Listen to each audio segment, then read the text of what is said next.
ഞാൻ സുവിശേഷ വേലയ്ക്ക് വേണ്ടി ദൈവം സമ്പൂർണ്ണമായിട്ട് എന്നെ പൂർണ്ണമായിട്ട് എൻ്റെ വേല നിർത്തി ഇറങ്ങാൻ പറഞ്ഞു.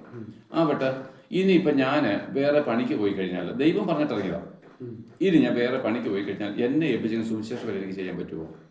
എനിക്ക് രാവിലെ ഇവിടെ വരാൻ സമയം കിട്ടുമോ? എനിക്ക് വൈകിട്ട് വേറെ അടുത്ത് പോകാനും തെരുവിൽ നിന്ന് പ്രസംഗിക്കാൻ സമയം കിട്ടുമോ? അപ്പം നോക്കിയാൽ ദൈവം അവൻ മറ്റുള്ളവർ പരിഹസിക്കുമായിരിക്കും, നീ എന്തിനാ ജോലി നിർത്തിയേ? ആയിക്കോട്ടെ, അത് നിന്റെ ബുദ്ധി പറയുന്നതാണ്. പക്ഷെ ഞാനും ദൈവത്തിനോടൊരു കോണ്ടാക്ട് ഇടും. നാളെ എന്നോട് ദൈവം പറഞ്ഞ് ഞാൻ കണക്ക് കൊടുത്താൽ പോരെ? എനിക്കിപ്പം നീ പണി നിർത്തിയെന്ന് പറഞ്ഞാൽ എന്നെ വഴക്ക് പറഞ്ഞിട്ട് കണക്ക് കൊടുക്കണ്ടായിരുന്നു? കൊടുക്കണോ?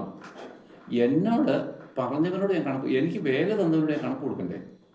അപ്പൊ ദൈവം എന്നോട് കാര്യം പറയുകയും മനുഷ്യൻ മറ്റൊരു കാര്യം പറഞ്ഞു കഴിഞ്ഞാൽ ഞാൻ ഏതാണ് അംഗീകരിക്കേണ്ടത്? അറിയാമോ? ദൈവം എന്നോട് കാര്യം പറഞ്ഞു, മനുഷ്യൻ ഓപ്പോസിറ്റ് വേറൊരു കാര്യം പറഞ്ഞു, ഞാൻ ഏതാ അനുസരിക്കേണ്ടത്? ദൈവം പറഞ്ഞല്ലേ. അപ്പം എന്താണ്? ദൈവം എന്നോട് പറഞ്ഞാൽ ഞാനല്ലേ കണക്ക് കൊടുക്കണ്ടേ? എന്നെ കളിപ്പിച്ച് കളഞ്ഞാൽ, എന്നെ വഴിതിരിച്ചു വിട്ട, അല്ലെങ്കിൽ നീ അങ്ങനെ ചെയ്യണ്ട, നീ ഇങ്ങനെ ചെയ്യുന്നതാണ് ബുദ്ധി എന്ന് പറഞ്ഞാൽ മനുഷ്യന്റെ ബുദ്ധിക്ക് പോയി കഴിഞ്ഞാൽ നാളെ ഞാൻ ഇവന് കണക്ക് കൊടുക്കേണ്ട കാര്യമില്ല.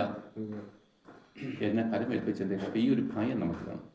എല്ലാ ശുശ്രൂഷമാർക്കും ദൈവം എന്നെ ഫലമേൽപ്പിച്ച ആ പ്രവൃത്തിയുടെ കണക്ക് കൊടുക്കേണ്ടൊരു ബോധം.